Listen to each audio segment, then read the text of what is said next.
Okay, so let's study the process of money creation. Money create कैसे होती है. For that, first you have to understand LRR क्या होता है.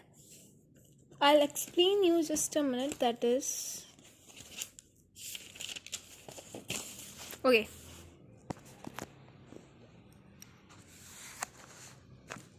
There is a thing called LRR, and it is divided into CRR and SLR. Okay, LRR is legal reserve ratio. It is a certain amount of percentage that the commercial bank is obliged to keep it with themselves. इतना मतलब RBI ने fix करा होता है. Suppose 20% या जो भी आगे से ऑर्डर्स आते हैं कि इतना फिक्स करा होता है कि इतना इनको कैश रिजर्व रखना है. दैट इज CRR कि इतना खुद के पास, बैंक के पास, कमर्शियल बैंक के पास होना चाहिए. कितना लाइक जैसे बैंक डिपॉजिट्स है 8 lakh. Okay, for example 8 lakh total deposits है और जैसे 20% का बोल रखा है कि इसका 20% क्या करना है, आपको CRR रखना है बैंक के पास. 8 lakh is the deposit, so that will be 1,60,000 ना.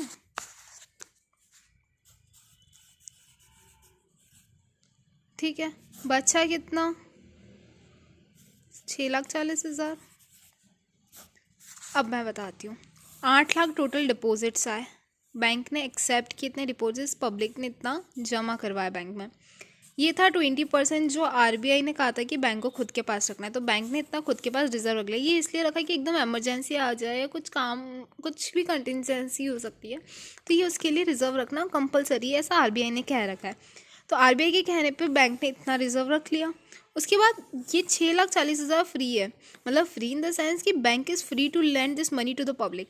तो बैंक कितना लैंड कर सकता है पब्लिक को, 6,40,000 ही लैंड कर सकता है.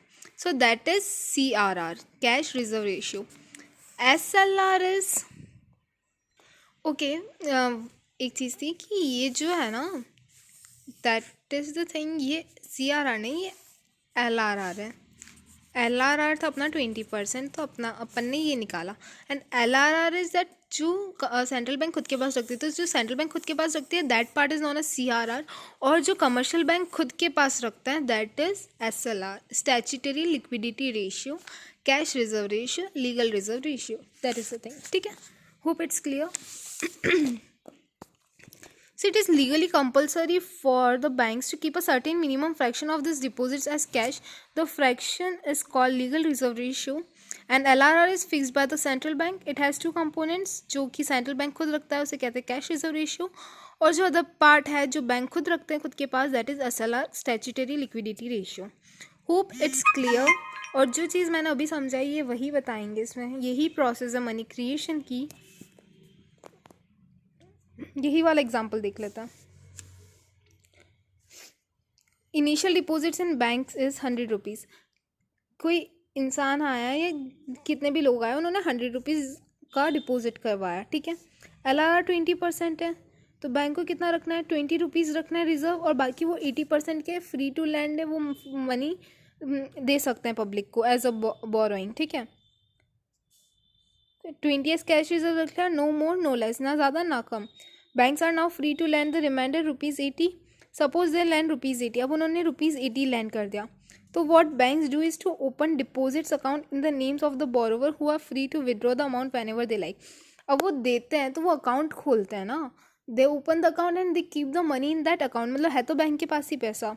सो और जब भी वो अकाउंट होल्डर को पैसा निकालना होगा, विड्रॉ करना होगा, ही और she can do at any time. And suppose they withdraw the whole amount for making payments, और सपोज उन्होंने पूरा पेमेंट विड्रॉ कर लिया 80 की 80 rupees. Now since all the transactions are routed through the banks, the money spent by the borrower come banks into the bank in the deposit account of those who have received this payment. अब क्या हुआ, सारे transactions तो bank से ही हो रहे हैं. तो उन्होंने क्या किया, उन्होंने अगर वो मनी स्पेंड भी करी तो घूम फिर के वो पैसा तो बैंक में ही आएगा वापस. This increases demand deposits in bank by 80 rupees. Increase हो गया बैंक डिपॉजिट्स, कितने से इंक्रीज हुआ है, ₹80 से. It is 80% of the initial deposit. These deposits of 80 rupees have resulted on accounts of loans given by the banks. और ये 80 rupees क्या कैसे हुए, जो उन्होंने लोन दिया था. In this sense, the banks are responsible for money creation. Money create हुई ना. With this round, increase in total deposits are now 180. 180 कैसे हुआ, 100 + 80. 80 और 100 जो उसने पहले डिपॉजिट करवाए थे, उसके बाद बैंक ने उसको लेंड किया और वापस बैंक के पास 80 रुपीज़ है, तो दैट इज़ 100 + 80, तो 180 का क्रिएशन हो गया. When bank receive new deposits of rupees 80, the bank keep 20% of its cash reserves and use the remaining rupees 60 for giving loans. And ये process ऐसे चलती रहती है. The borrower use this loans for making payments. फिर वापस उतना ही payment bank के पास आता है, तो बैंक का वापस किसने से बढ़ गया, 64 रुपीज़ इंक्रीज़ हो गया. फर्स्ट 100 रुपीज़ का डिपॉजिट हुआ, सेकंड 80 रुपीज़ का डिपॉजिट हुआ, थर्ड 64 रुपीज़ का डिपॉजिट हुआ. तो बैंक ने कितना मनी क्रिएशन कर दिया, 244. और ये 244 क्रिएशन कहाँ से हुआ, ₹100 से. सो ये ऐसे कंटिन्यू करता है and the total deposit creation comes to ₹500. 5 times the initial deposit is shown in the table. Look at this, initial deposit कितना था, 100 रुपीज़, और लास्ट में कितना है, 500. तो that is 5 times of the initial deposit. तो कितना मनी क्रिएशन हुआ, 5 times of the initial deposit. It is the most important part of this chapter. इसको तो रट के जाना, कैसे भी जाना, बट ये बहुत इंपॉर्टेंट है. कैश रिजर्व था 20%, तो यहाँ पे पूरी टेबल बनी हुई है. लोन्स 400 का दिया, डिपॉजिट 500 के आए, कैश रिजर्व कितने का, 100 रुपीज़ का हुआ. तो ये that is the thing. Money multiplier ये है formula. Money multiplier is equal to 1/LRR. 1/LRR that is 1/20%. That would be 5 times. ठीक है. और मनी क्रिएशन निकालना तो इनिशियल डिपॉजिट इंटू 1/LRR. तो मनी क्रिएशन इनिशियल डिपॉजिट कितना था, 100 × 5 दैट इज़ 500 और 5 टाइम्स. टाइम्स निकालना है तो मनी मल्टीप्लाई कितने टाइम्स हुआ, 5 टाइम्स हुआ. और मनी क्रिएशन कितना क्रिएशन हुआ, 500 हुआ. तो दैट इज द थिंग. ये था मनी क्रिएशन. अब आ जाते हैं सेंट्रल बैंक क्या होता है. ये तो बताने की ज़रूरत है ही नहीं. Central bank is one and only the RBI, reserve bank of India. It is the apex institution which is leader of the money market. यही कंट्रोल करता है क्रेडिट, यही सब कुछ करता है. इसके बहुत अच्छे फंक्शंस हैं. आप लोग पढ़ोगे ना, you would be founding this chapter so easy कि यार इतना ईजी चैप्टर था, हम फालतू लोड ले रहे थे. There is nothing to take tension about this. बहुत ईजी चैप्टर है, फटाफट कंप्लीट कर लेंगे. This type of unique institution is known as central bank. कौन सा यूनिक इंस्टीट्यूशन, भाई ये तो पढ़े ही नहीं, हमने स्किप कर दिया. चलो कोई नहीं, पढ़ लेते हैं. कहाँ से स्टार्ट हो रहा है. It is special responsibilities to design and conduct the monetary and credit policies. This type of unique institution is known as central bank of a country. Central bank is the principal banking and monetary institution of a country which has the monopoly to issue notes. Monopoly मतलब ये अकेला ऐसा है जो issue कर सकता है notes, बाकी कोई नहीं कर सकता. Except, याद करो मनी चैप्टर में कुछ पढ़ा था, except the ₹1 नोट, जो कि कौन एक्सेप्ट कर सकता है, जो कौन इशू कर सकता है ₹1 note. Obviously the ministry of finance, government of India, वही इशू कर सकते हैं ₹1 नोट. बाकी सारा हक इशू करने का सेंट्रल बैंक के पास है, एक्सेप्ट दैट ₹1 नोट. ओके, आ जाते हैं मोस्ट इंपॉर्टेंट पार्ट पे, that is the functions of central bank. फटाफट पढ़ेंगे एंड बहुत ईजीली हो जाएगा.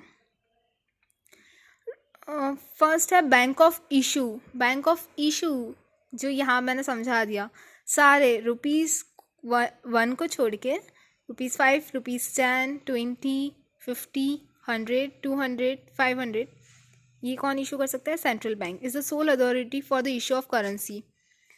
All the currency issued by the central bank is its monetary liability. This means that the central bank is obliged to back the currency with assets of equal value. These assets usually consist of gold coin, gold bullion. वो पढ़ा था ना minimum reserve system की. Bank of issue is that minimum reserve system की है. The central bank is obliged to keep a minimum reserve system and that is of ₹200 crore, out of which ₹115 crores worth of gold and ₹85 crores worth of foreign securities. ये central bank के पास ऐसा reserve होना ही चाहिए. ये compulsory एक minimum reserve system set किया हुआ है. ठीक है. The country central government is usually authorise to borrow money from the central bank. जो सेंट्रल गवर्नमेंट होती है वो कहाँ से मनी बोरो करती है, अगर चाहिए होती है तो सेंट्रल बैंक से. गवर्नमेंट कैसे करती है, government by selling local currency securities to the central bank. जो लोकल सिक्योरिटीज़ होती है, सिक्योरिटीज़ बेचती है वो सेंट्रल बैंक को और वो मनी बोरो करती है. The effect of this is to increase the supply of money. और इसका क्या मतलब है, वो तो डायरेक्ट भी कर सकता है.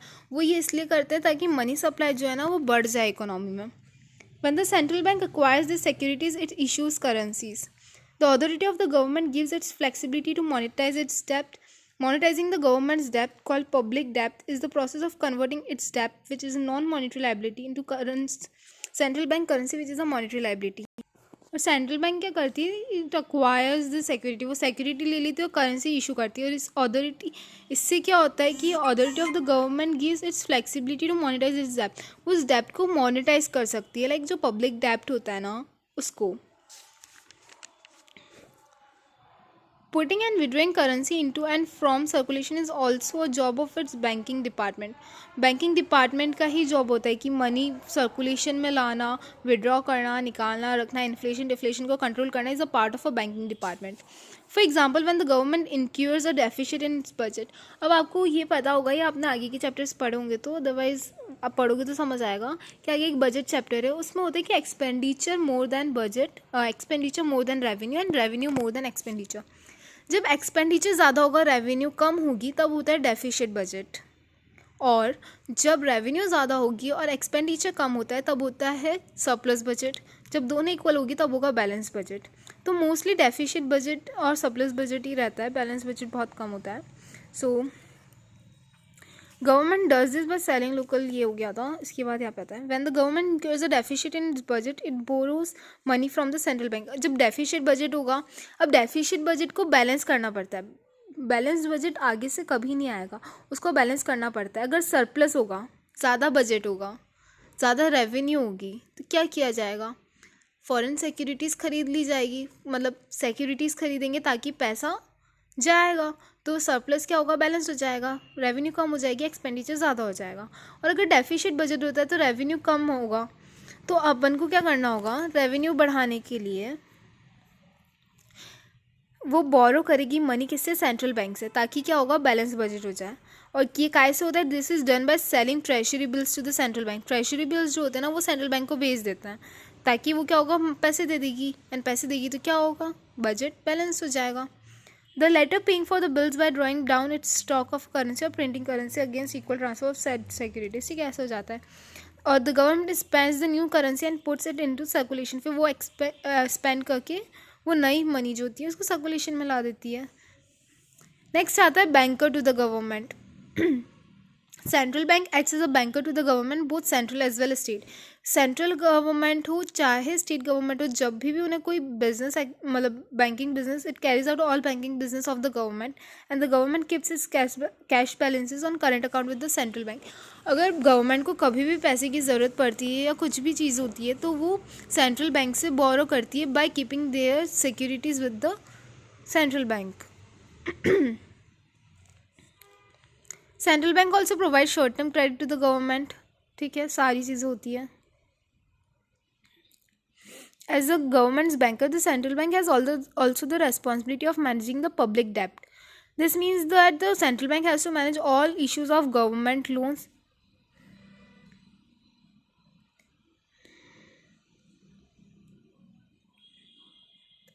अब जब क्या होता है कि जब अगर डेफिसिट फाइनेंस हो, मतलब अगर डेफिसिट बजट चल रहा है, तो आरबीआई का काम क्या होगा, मनी वापस लाना। और अगर मनी नहीं है अवेलेबल विद द आरबीआई, तो वो इशू करेगी या और ज़्यादा उसे प्रिंट करेगी। तो सर्कुलेशन में लाना is the main task of the RBI and banker to the government की। सेंट्रल बैंक क्या करती है, गवर्नमेंट को एडवाइस भी करती है बैंकिंग और फाइनेंशियल मैटर्स पर। Bankers bank, the central bank holds a part of the cash reserves of bank, lend them short term funds and provide them centralized clearing। अब कौन बोलता है कि स्टेट बैंक, मतलब जो कमर्शियल बैंक है, उन्हें लोन वगैरह नहीं चाहिए, उन्हें हेल्प नहीं चाहिए, उन्हें चीज़ें नहीं चाहिए। जब कंट्रोलर ऑफ क्रेडिट जो ये मेन फंक्शन पढ़ेंगे ना, तब आपको ये सारी चीज़ें क्लियर हो जाएगी। That is bankers bank, banker to the government.